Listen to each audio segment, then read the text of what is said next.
Hello, welcome back to my channel. I like to read stories, specifically children's stories right now. So if you'd like to hear a cute story and see some fun pictures, because isn't that usually a lot of times the best part of the book is the pictures, join me. I read a lot of favorites from my childhood, my daughter's childhood, and anything else that catches my fancy. If you have suggestions, feel free to leave an idea in the comments. Also, if you'd like a shout out, drop it in the comments, give me a thumbs up, subscribe.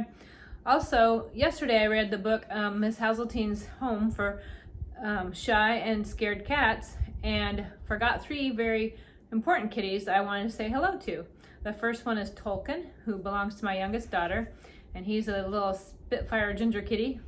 I want to say a shout out to Gordon, who belongs to my best friend's son and his wife, and then to Chloe, Stormy's sister. So hi Tolkien, Gordon, and Chloe. Thanks for joining me, and today we're going to read The Three Little Wolves and the Big Bad Pig by Eugene Trivizas. I don't know if I'm saying that right, sorry, but best I can do.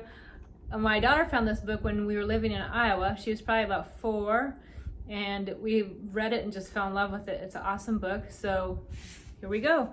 Join me. Three Little Wolves and the Big Bad Pig. It's almost a tongue twister.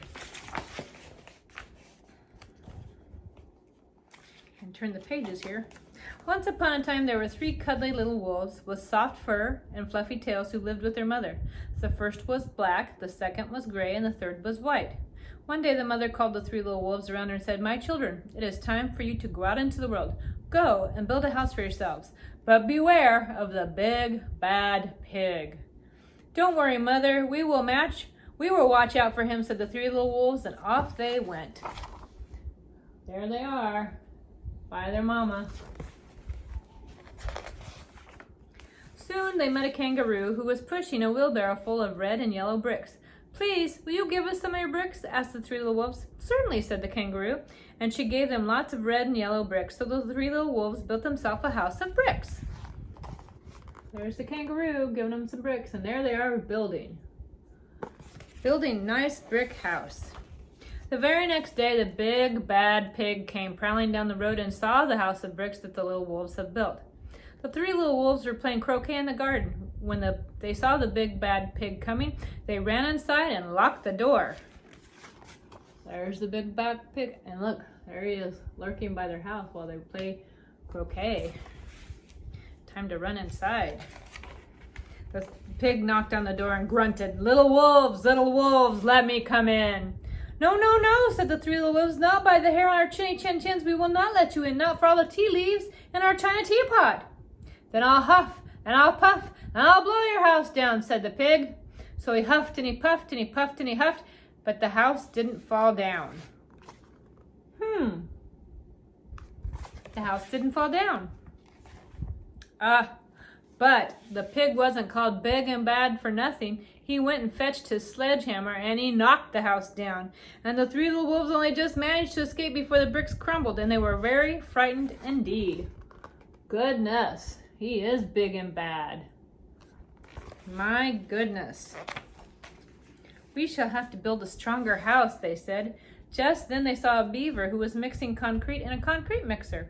"Please, will you give us some of your concrete?" asked the 3 little wolves. "Certainly," said the beaver, and he gave them buckets and buckets full of messy, slurry concrete. So the 3 little wolves built themselves a house of concrete.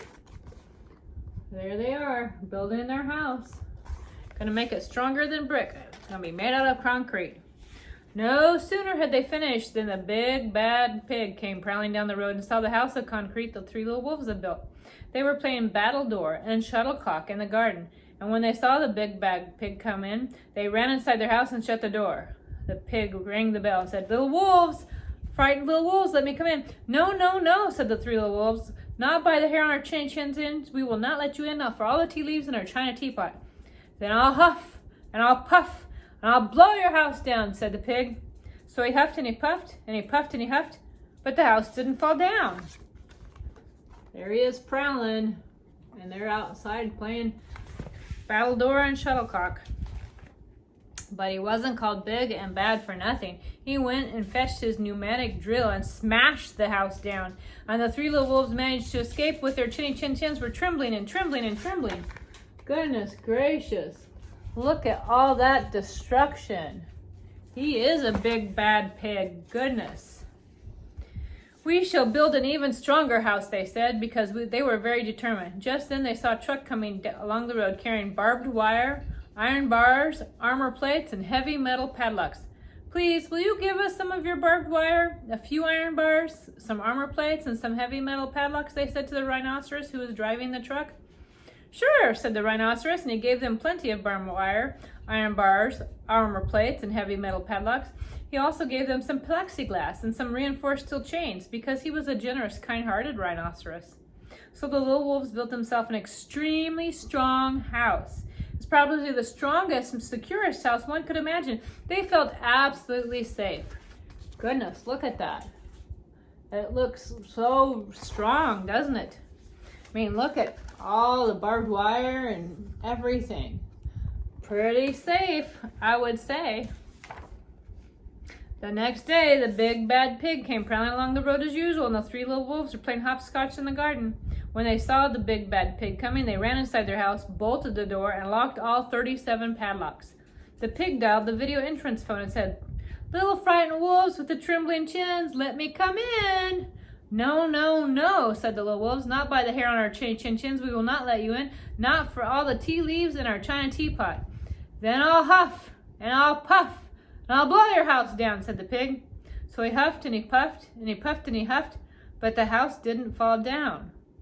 But the pig wasn't called big and bad for nothing. He brought some dynamite and laid it against the house and lit a fuse and what is he going to do? Look at him. Oh my goodness. The house blew up and the three little wolves just managed to escape with their fluffy tails scorched. Boom. And there they are, even with their china teapot and the pig. Goodness gracious. Now what? Something must be wrong with our building materials, they said. We have to try something different. But what? At that moment, they saw a flamingo coming along, pushing a wheelbarrow full of flowers. "Please, will you give us some of your flowers?" said the three little wolves. "With pleasure," said the flamingo, and he gave them lots of flowers. So the three little wolves built themselves a house of flowers. Look at that. I bet it's super pretty and smells good too.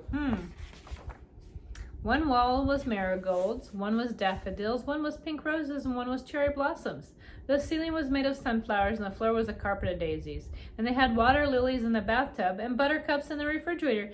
It was rather a fragile house, and it even swayed in the wind, but it was very beautiful. The very next day, the big bad pig came prowling along the road and saw the house of flowers that the three little wolves had built. And he rang the bluebell at the door and said, "Little frightened wolves with the trembling chins and scorched tails, let me come in." "No, no, no," said the three wolves. "Not by the hair on our chins. We will not let you in. Not for all the tea leaves in our china teapot. Then I'll huff and I'll puff and I'll blow your house down," said the pig. Look, there he is in the tub with the water lilies, and there they all are with their teapot, scared, waiting to see what's going to happen to that big bad pig.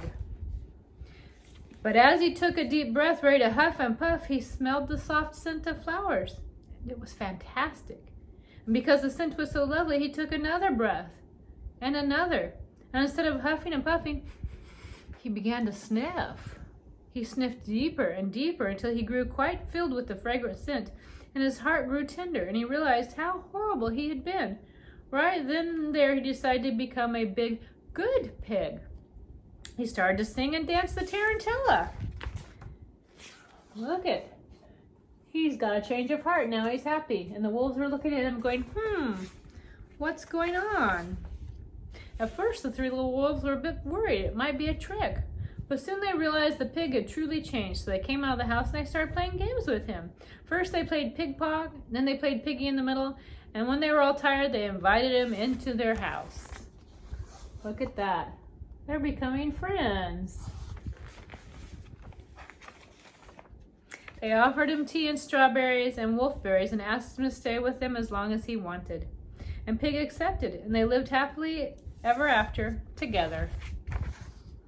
Yep, there they all are, friends. So there you have it, 3 little wolves and the big good pig at the end, huh? Well, thank you for joining me, and I hope you have a great day. And the next book we're going to start some Clifford and the Big Red Dog book. So I hope that you'll join me to listen to those stories. Thank you.